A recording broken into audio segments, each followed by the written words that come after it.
Hello everyone, कैसे हैं आप लोग? अच्छे हैं? चलिए मुझे कमेंट करके बताइएगा कि आप लोग कैसे हैं। चलिए, वाणिज्य स्टडी सर्कल में आप लोगों का बहुत बहुत स्वागत है जो हमसे अभी जुड़े हुए हैं। ठीक है,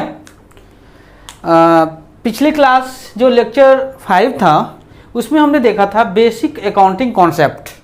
तो उसमें हमने कोई 4 कॉन्सेप्ट देखा था, जो था going concern concept, business entity concept, और क्या था? गोइंग कंसर्न था, बिजनेस एंटिटी था, और कौन सी आप लोग बताइए? नहीं याद आ रहा आप लोग को? चलिए मैं बताता हूँ। तो तीसरी हमने पढ़ा था मनी मेजरमेंट कॉन्सेप्ट, और चौथी पढ़ी थी पीरियड कॉन्सेप्ट। ठीक है, accounting period concept.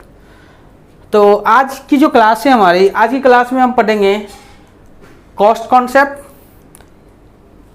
Concept, dual aspect concept, revenue recognition and matching concept.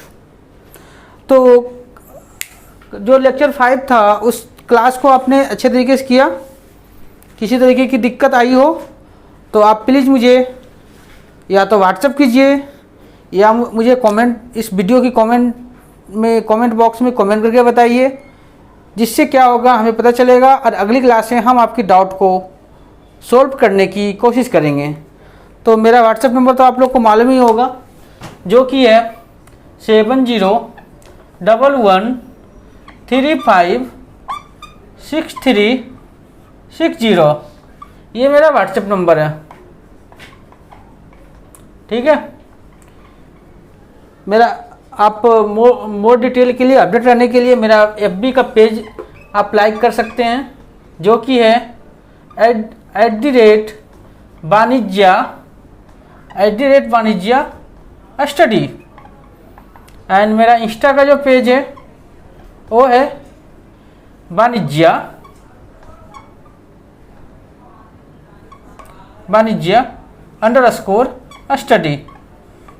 चलिए, ये तो आपका इन्फॉर्मेशन हुआ क्वेरी सोल्व करने के रिगार्डिंग और अपडेशन के रिगार्डिंग। तो चलिए आज की क्लास हम स्टार्ट करते हैं कॉस्ट कॉन्सेप्ट, जो हमारा जो अकाउंटिंग कॉन्सेप्ट है वो नंबर 5। ठीक है, चलिए कॉस्ट कॉन्सेप्ट, जैसा कि नाम से पता चल रहा, कॉस्ट मतलब हमारा परचेज प्राइस। ठीक है, परचेज प्राइस। तो कॉस्ट कॉन्सेप्ट हमें क्या बोलता है, ये क्या बताता है? कॉस्ट कॉन्सेप्ट हमें ये बताता है कि जो भी हम बुक्स ऑफ अकाउंट में रिकॉर्ड करेंगे वो किस प्राइस पे करेंगे? Purchase price. ठीक है, प्लस इसके ऊपर कोई खर्च होगा, जैसे हम मशीनरी ला रहे हैं तो मशीनरी के ऊपर क्या खर्च होगा? तो फ्रेट होगा। ठीक है, इसको इंस्टॉल करने के ऊपर खर्च होगा, इसकी साइट प्रिपेयर करने के ऊपर खर्च होगा। तो ये जो हम बुक्स ऑफ अकाउंट में रिकॉर्ड करेंगे वो purchase price plus freight plus installation charges, site preparation charges, इन सारी चीज़ों को इंक्लूड करके कॉस्ट हम अपनी बुक्स ऑफ अकाउंट में रिकॉर्ड करेंगे।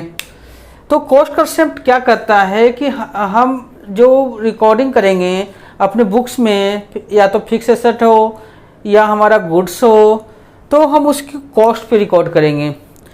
इसका क्या है कि जैसे मान चलिए कि हमारा फिक्स एसेट है और वो हमारा फिक्स एसेट का वैल्यू रियल में कुछ और है, लेकिन कॉस्ट हमारा कुछ और है, तो हम कॉस्ट पे ही रिकॉर्ड करेंगे, ना कि रियल वैल्यू पे या मार्केट वैल्यू पे। ले सपोज मानिए कि हमारे पास कोई लैंड है जो हमने 2002 में परचेज किया है। ठीक है, कितने का परचेज किया है? तो 10 लाख का। अब इसकी जो वैल्यू है, मार्केट वैल्यू, ये हमारा परचेज प्राइस है। क्या है? Purchase price. हमारा जो मार्केट वैल्यू है वो कितनी है? अब इसकी मार्केट वैल्यू हो गई 30 लाख, ठीक है, ये हमारा मार्केट वैल्यू है। तो कॉस्ट कंसेप्ट हमें ये बोलता है कि हम अपने बुक्स ऑफ अकाउंट में जो हमारी लैंड की वैल्यू है वो 10 लाख ही लिखेंगे, ना कि 30 लाख, ठीक है। कॉस्ट कंसेप्ट हमें यही बताता है कि हम अपनी बुक्स ऑफ अकाउंट में जो अपनी लैंड की फिक्स एसेट की वैल्यू जो लिखेंगे वो लिखेंगे 10 लाख, जो हमारा परचेज प्राइस है, ठीक है। तो इसका इस कॉन्सेप्ट का एक लिमिटेशन भी है। इस कॉन्सेप्ट में हम क्या किस बेसिस पे बुक्स ऑफ अकाउंट में रिकॉर्ड करते हैं, तो हिस्टोरिकल बेसिस पे, हम हिस्टोरिकल बेसिस पे बुक्स ऑफ अकाउंट में रिकॉर्ड करते हैं, ठीक है। तो कॉस्ट कॉन्सेप्ट यही होता है। अब हम आपको बताते हैं कॉस्ट कॉन्सेप्ट के अंदर हम जो अपनी बुक्स ऑफ अकाउंट में गुड्स, फिक्स एसेट जो भी हम रिकॉर्ड करते हैं वो किस वैल्यू पे रिकॉर्ड करते हैं, तो कॉस्ट वैल्यू पे। कॉस्ट वैल्यू हमारा क्या होता है, परचेज प्राइस प्लस फ्रेट, अगर जो फ्रेट लगा हो उसे लाने में, इंस्टॉलेशन चार्ज लगा हो, इसको इंस्टॉल करने में, साइट प्रिपेयर करने में कोई चार्ज लगा हो, तो इन सारी चीज़ों को इंक्लूड करके हम बुक्स ऑफ अकाउंट में रिकॉर्ड करते हैं। चलिए इसके ऊपर एक एग्जांपल लेते हैं। लेट्स सपोज आपने एक मशीनरी खरीदी, ठीक है, एक मशीनरी खरीदी, कितने की, 10 लाख की, 10 लाख की। इस मशीनरी को जो आपका वेंडर है उसके प्रीमाइसेस से अपनी प्रीमाइसेस में लाने के लिए फ्रेट खर्च हुआ कितने का, लेट्स सपोज 50,000 का। एंड जो हम लाए हैं, अब इसके लिए क्या करना पड़ेगा, हमें साइट प्रिपेयर करना पड़ेगा। साइट प्रिपरेशन का मतलब आप लोग समझते हैं, चलिए मैं बताता हूँ। साइट प्रिपरेशन का मतलब क्या होता है, जैसे एक बहुत सारी हैवी मशीन होती है ना, उसको हमें हमें फिक्स करना पड़ता है। फिक्स करने के लिए हम उस पर क्या प्रिपेयर करते हैं, मतलब एक तरीके से प्रिपेयर करते हैं जिससे उसे नट बोल्ट से कसा जा सके, तो उसे ही हम कहते हैं साइट प्रिपरेशन। मतलब उसकी एक जगह बनाते हैं और जगह बनाने को ही हम कहते हैं साइट प्रिपरेशन। जैसे देखा होगा आपने कि जो कोई बड़ी मशीन है उसको प्रिपेयर करने के लिए उसे क्या किया जाता है, जो फर्श है ना, फर्श पे एक बनाया जाता है थोड़ी सी ऊंची टाइप की सीमेंट वालू से बनाई जाती है और उसके अंदर क्या की जाती है, नट बोल्ट से कसी जाती है, उसे कहते हैं साइट प्रिपरेशन का लेट्स सपोज कॉस्ट है 40,000। एंड इसको इंस्टॉल करने के लिए हमने इंजीनियर बुलाया, वो मेरे से लेता है 30,000। तो हम बुक्स ऑफ अकाउंट में कितने वैल्यू पे रिकॉर्ड करेंगे, 10 प्लस 50, 1050 प्लस 40, 1090 एंड 30, कितना हो गया,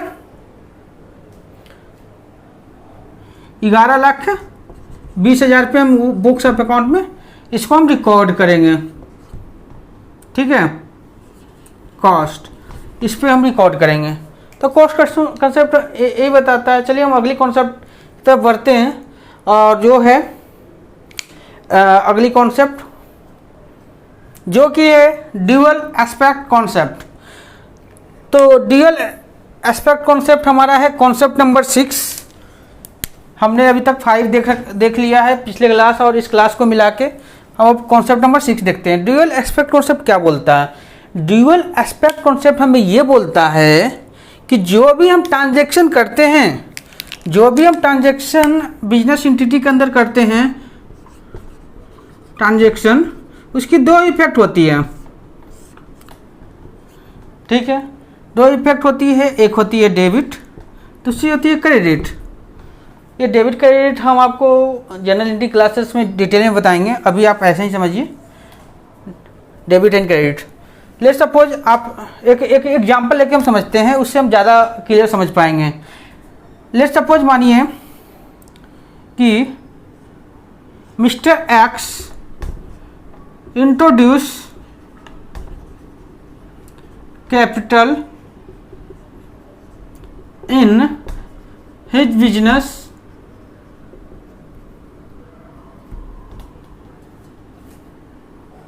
रुपीज 10 लाख। तो बताइए इस ट्रांजैक्शन में बताइए क्या क्या हुआ है। जो मिस्टर एक्स है उसके बिजनेस में क्या हुआ है, 10 लाख रुपीज आया है। क्या हुआ है, 10 लाख रुपीज आया है, मतलब 10 लाख रुपये कैश आया है या बैंक आया होगा। तो कैश बैंक हमारा क्या होता है, करेंट एसेट होता है। हमने एसेट की डिफिनेशन में पढ़ा था ना, कैश एंड कैश इक्विवेलेंट, वही है। तो 10 लाख का कैश या बैंक क्या हुआ, इंक्रीज हुआ। कितने से इंक्रीज हुआ, 10 लाख से। एंड दूसरी इफेक्ट क्या हुआ, दूसरी इफेक्ट हमारा क्या हुआ कि जो हमारा ऑनर का इक्विटी है या कैपिटल है वो कितने से इंक्रीज हुई है, 10 लाख से। दो इफेक्ट हो गया, एक तरफ हमारी एसेट बढ़ रही है, एक तरफ हमारी लायबिलिटी बढ़ रही है। ये हमारी एसेट हो गई, ये हमारी लायबिलिटी हो गई, ठीक है। तो ड्यूअल एक्सेप्ट कॉन्सेप्ट यही बोलता है कि जो भी हम ट्रांजैक्शन करते हैं उसकी दो इफेक्ट होती है, एक डेबिट होती है, एक क्रेडिट होती है। एक हमारी कोई एसेट बढ़ेगी तो हमारी सिमिलरली लायबिलिटी बढ़ेगी, या फिर हमारा क्या बढ़ेगा, एसेट बढ़ेगा तो लायबिलिटी बढ़ेगा या रेवेन्यू बढ़ेगा, ठीक है। दूसरी एग्जांपल लेके आप देखिए, मिस्टर एक्स, दूसरी एग्जांपल हम यहाँ लेते हैं। Mister x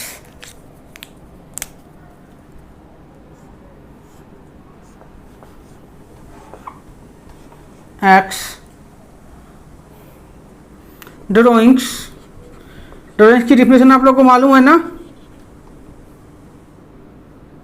from his business for ₹50,000। जो मिस्टर एक्स है अपने बिजनेस से 50,000 रुपये निकाल लेता है। तो इसमें बताइए बिजनेस के अंदर कौन कौन सी दो ट्रांजैक्शन हुई होगी। एक क्या हुआ होगा, एक बिजनेस की कैपिटल घटी होगी। दूसरा क्या हुआ होगा, ड्रॉइंग्स करने से क्या होती है,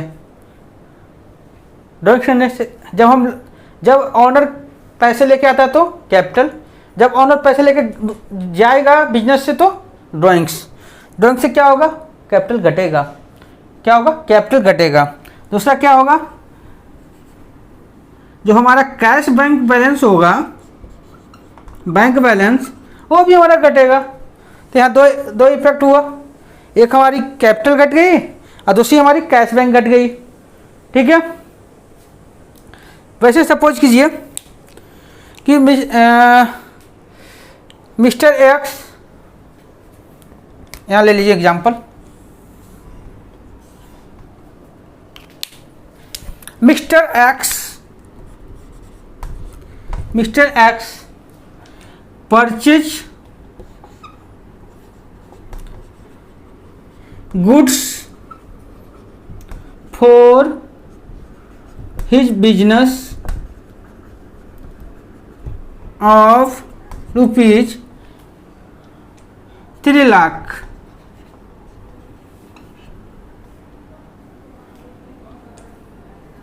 from मिस्टर राम। इस केस में क्या हो रहा है, मिस्टर एक्स क्या परचेज कर रहा है, गुड्स परचेज कर रहा है, किससे, तो मिस्टर राम से। कितने का, 3 लाख रुपए का। तो इसमें बताइए क्या क्या ट्रांजैक्शन हुई है, सोच सकते हैं आप लोग, चलिए सोचिए। चलिए मैं बताता हूँ। इसमें क्या हुआ है कि एक तो हमारे बिजनेस में क्या आया है, गुड्स आया है। बिजनेस के अंदर क्या ट्रांजैक्शन हुई है, एक परचेज किया तो क्या आया है, प्रोक्योरमेंट ऑफ गुड्स को क्या कहते हैं, परचेज। तो हम गुड्स आया है, ठीक है। दूसरी चीज़ क्या आया हमारे बिजनेस के अंदर, दूसरी चीज़ ये आया है कि हमने गुड्स जो परचेज किया है वो क्रेडिट पे परचेज किया, क्योंकि यहाँ पे पार्टी का नाम, चलिए हम आपकी नॉलेज पर्पज़ के लिए हम बता देना चाहेंगे कि जहाँ भी पार्टी का नाम हो आप सोच लीजिए कि वो क्रेडिट परचेज हुई है। जहाँ लिखा हो कैश बैंक तो समझिए कैश बैंक मतलब नगद में परचेज हुई है। तो यहाँ मिस्टर राम का नाम लिखा हुआ है तो यहाँ पे क्या हुआ होगा, क्रेडिट पे परचेज हुआ होगा।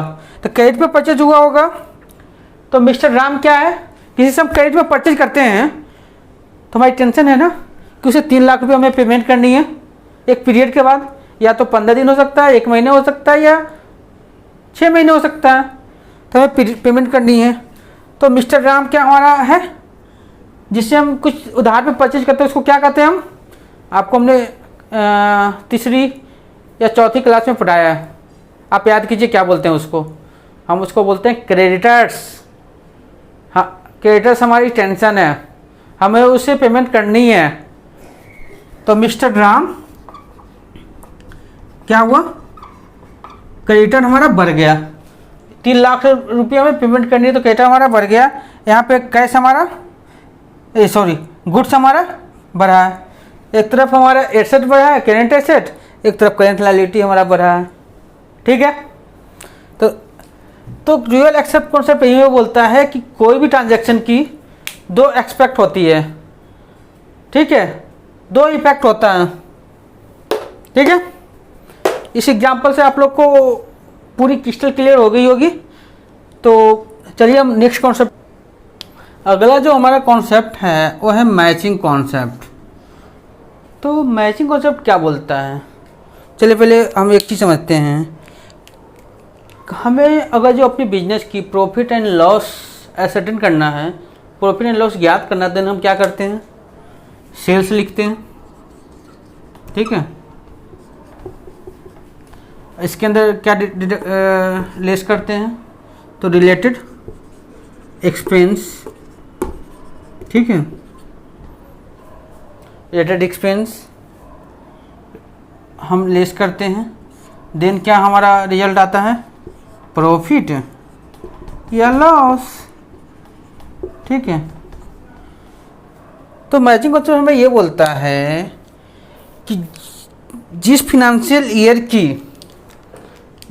ईयर में हम रिवेन्यू रिकॉर्ड करेंगे, उससे रिलेटेड जो एक्सपेंस होगा, रिलेटेड एक्सपेंस,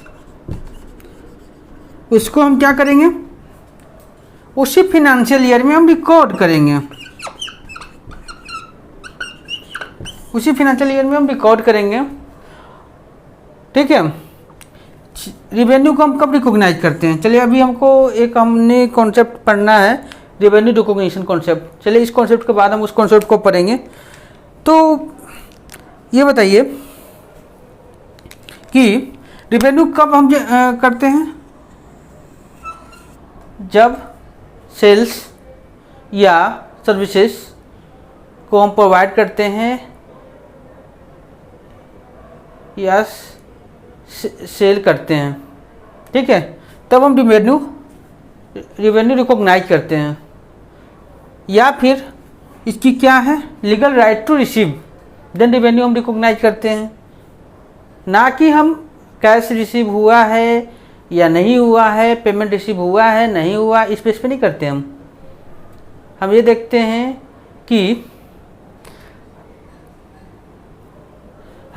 हैं कि रिवेन्यू तब हम रिकॉग्नाइज करेंगे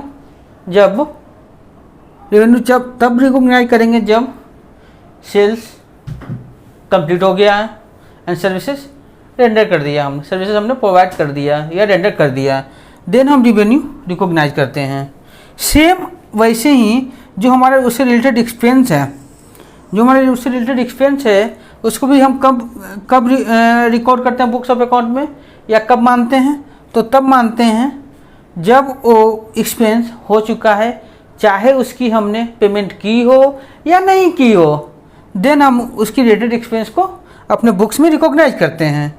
तो मैचिंग कॉन्सेप्ट हमें यही बताता है कि जो रिवेन्यू को हमने रिकॉर्ड किया है जिस ईयर में, उससे रिलेटेड जितने भी एक्सपेंस होंगे उसको हम सेम फिनेंशियल ईयर में रिकॉर्ड करेंगे। उसी कॉन्सेप्ट को हम कहते हैं मैचिंग कॉन्सेप्ट।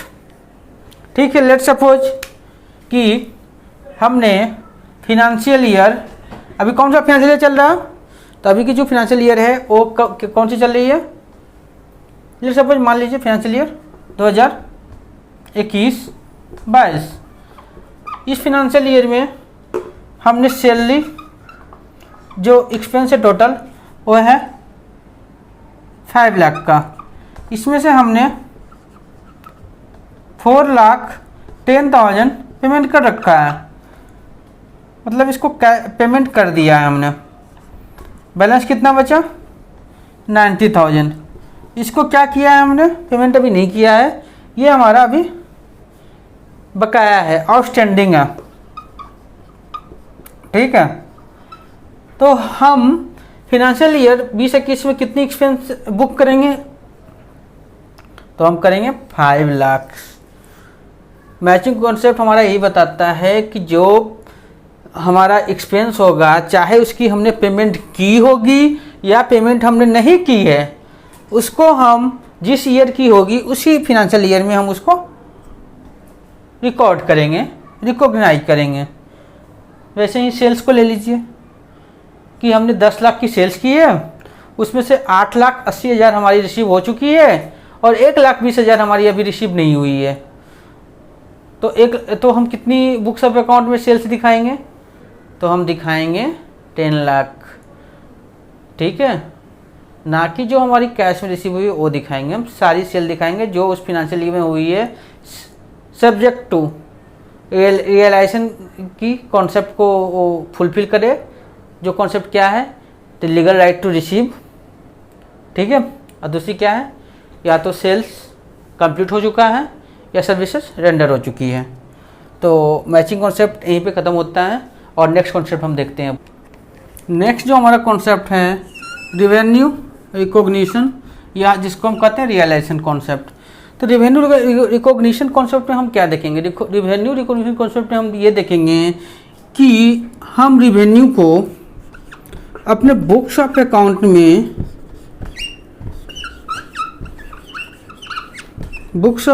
में कब रिकॉर्ड करेंगे, क्या इसकी प्रक्रिया है। तो जो इसकी मेथड है वो क्या कहता है कि रिवेन्यू को हम तब रिकॉग्नाइज अपने बुक्स ऑफ अकाउंट में करेंगे जब उसकी लीगल राइट टू रिसीव होगी। तो लीगल राइट टू रिसीव कब होती है, जब या तो सेल्स कंप्लीट हो चुकी है, या सेल्स कंप्लीट हो चुकी है इन सर्विस केस में। सर्विस के केस में क्या, सर्विस रेंडर हो चुकी है और जिसकी अनसर्टेनिटी नहीं है, कोई अनसर्टेनिटी नहीं है, इसमें अनसर्टेनिटी नहीं है टू रिसीव। तो यहाँ पे हम ने ये देखा रिवेन्यू कब रिकॉग्नाइज होगा, कब बुक्स ऑफ अकाउंट में रिकॉर्ड करेंगे, तो जब उसकी लीगल राइट टू रिसीव होगी, legal right to receive. And दूसरा क्या होगा कि सेल्स हमारा कंप्लीट हो गया और सर्विस हमारी रेंडर हो चुकी है, और इन दोनों की जो रिकवरेबिलिटी है वो अनसर्टेनिटी नहीं है रिसीव करने में। ठीक है, देन हम उस रिवेन्यू को रिकॉग्नाइज करेंगे अपने बुक्स ऑफ अकाउंट में। ठीक है, तो इसमें एक एग्जांपल लेके हम देखते हैं कि हमने सेल किया है 10 लाख का। ठीक है, जिसमें से कैश सेल हमारा है 8 लाख का, एंड क्रेडिट सेल जो हमारा है वो है 1,50,000 का, और कुछ जो सेल है वो भी सेल हुआ नहीं है, सेल ऑन अप्रूवल बेसिस पे है, मतलब ये कंफर्म नहीं हुआ है, मतलब सेल्स हमारी कंप्लीट नहीं हुई। वो कितने की है, 50,000 की। इसमें हम कितनी हम अपने बुक्स ऑफ अकाउंट में रिकॉर्ड करेंगे, तो 8 लाख जो कैश सेल हो चुकी है और 1,50,000 जो सेल्स कंप्लीट हो चुकी है, तो जिसकी लीगल राइट टू रिसीव हमारे पास है, तो 9,50,000 को हम अपने बुक्स ऑफ अकाउंट में रिकॉर्ड करेंगे। और सेल्स जो अप्रूवल बेसिस है, सेल ऑन अप्रूवल बेसिस क्या होता है कि जो कस्टमर आया 4-5 आइटम हमारे यहाँ से ले गया, उसमें से 2 आइटम को कंफर्म करके बताएगा कि इसको हमें ख़रीदनी है, बाकी आइटम हम आपकी नहीं खरीदेंगे। तो वो अभी कंफर्म नहीं किया है जो 50,000 की आइटम है। तो ये 50,000 कहाँ दिखेगा? तो 50,000 हमारी स्टॉक में दिखेगा, क्लोजिंग स्टॉक में। तो यहाँ हम 9,50,000, क्यों हम 9,50,000 करेंगे? क्योंकि इसकी लीगल राइट टू रिसीव है। ठीक है, तो लीगल राइट टू रिसीव कैसे है? क्योंकि ये सेल्स कंप्लीट हो चुकी है और जो रिसीव करने की सर्टेनिटी है वो 100% सर्टेनिटी है कि इसे रिसीव करेंगे। ठीक है, तो यहाँ हमारा रेवेन्यू रिकॉग्निशन का कॉन्सेप्ट कंप्लीट हुआ। और यहाँ हमने 4 कॉन्सेप्ट आज की क्लासेस में देखी है। कौन कौन सी देखी है भाई? तो पहली देखी है कौन सी? पहली हमने देखी है कॉस्ट कॉन्सेप्ट। ठीक है, दूसरी कौन सी देखी है? तो दूसरी हमने देखी थी दूसरी हमने देखी है कौन सी? दूसरी हमने देखी है ड्यूअल कॉन्सेप्ट। तीसरी कौन सी देखी है? Matching concept. और चौथी देखी हमने रेवेन्यू रिकॉग्निशन। तो कॉस्ट कॉन्सेप्ट क्या बोलता है? जो अपनी बुक्स ऑफ अकाउंट में हम रिकॉर्ड करेंगे वो कैसे कॉस्ट बेसिस पे करेंगे, चाहे उसकी अभी मार्केट वैल्यू कुछ भी हो, हम उसे कॉस्ट बेसिस पे करते हैं, हिस्टोरिकल बेसिस पे करते हैं। दूसरा हमने कौन सा देखा था? दूसरा हमने देखा था कॉस्ट के बाद कौन सा देखा था? चलिए बताइए। ड्यूअल एस्पेक्ट कॉन्सेप्ट देखा था। ड्यूअल एस्पेक्ट कॉन्सेप्ट क्या बोलता है? किसी भी ट्रांजैक्शन की 2 एस्पेक्ट होती है, या तो हमारी एसेट बढ़ेगी, एसेट कम होगी, एसेट बढ़ेगी, लायबिलिटी बढ़ेगी, एसेट बढ़ेगी, रेवेन्यू बढ़ेगी। इस तरीके से ड्यूअल एस्पेक्ट होती है। एसेट बढ़ेगी, हमारा क्रेडिटर बढ़ेगी, मतलब लायबिलिटी बढ़ेगी। इस तरीके से ड्यूअल एस्पेक्ट हमारी हर ट्रांजेक्शन की होती है। तीसरी हमने देखी थी, कौन सी देखी थी? तीसरी देखी थी हमने मैचिंग कॉन्सेप्ट। मैचिंग कॉन्सेप्ट क्या बोलता है हमें कि जो रेवेन्यू इस पीरियड में हम रिकॉर्ड करेंगे, उसी से रिलेटेड जितने भी एक्सपेंसेस हो गए उसको भी हम सेम फाइनेंशियल ईयर में रिकॉर्ड करेंगे, जिससे हमारी प्रॉफिट सही एसेटन हो। ठीक है, चौथी हमने देखी थी रेवेन्यू रिकॉग्निशन। रेवेन्यू रिकॉग्निशन क्या बोलता है? रेवेन्यू रिकॉग्निशन हमें ये बोलता है कि हम रेवेन्यू कब रिकॉग्नाइज करेंगे? जब हमारी लीगल राइट टू रिसीव होगी और अनसर्टेनिटी टू रिसीव होगी, मतलब सर्टेनिटी ऑफ टू रिसीव। ठीक है, और sales, in the case of sales कब? जब सेल्स कंप्लीट हो जाएगी। In the case of service जब सर्विस रेंडर हो जाएगी। ठीक है, तो इस तरीके से हमने आज 4 देखी है। टोटल हमारी 8 कॉन्सेप्ट हो चुकी है। बाकी की कॉन्सेप्ट हम नेक्स्ट क्लास में देखेंगे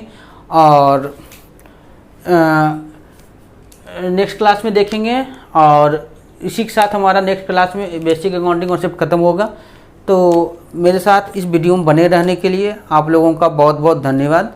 अगर जो आपको ये वीडियो अच्छा लगा हो तो आप इस चैनल को सब्सक्राइब करें। अगर जो आपने ऑलरेडी सब्सक्राइब कर रखा है और आपने बेल आइकन को नहीं दबाया है तो बेल आइकन को दबाएं, जिससे कि आपको हर एक वीडियो की नोटिफिकेशन आपको जल्दी मिल सके। एंड अगर जो आपकी फ्रेंड ने इस चैनल को सब्सक्राइब नहीं कर रखा है तो इस चैनल को आप सब्सक्राइब कीजिए, उनको शेयर कीजिए, जिससे कि वो भी इस क्लास की बेनिफिट उठा सकें। तो हमारा जो चैनल है वो आप जानते ही हैं, वाणिज्य स्टडी सर्कल। ठीक है, BAC। तो चलिए इस क्लास को मैं एंड करते हैं। Bye bye.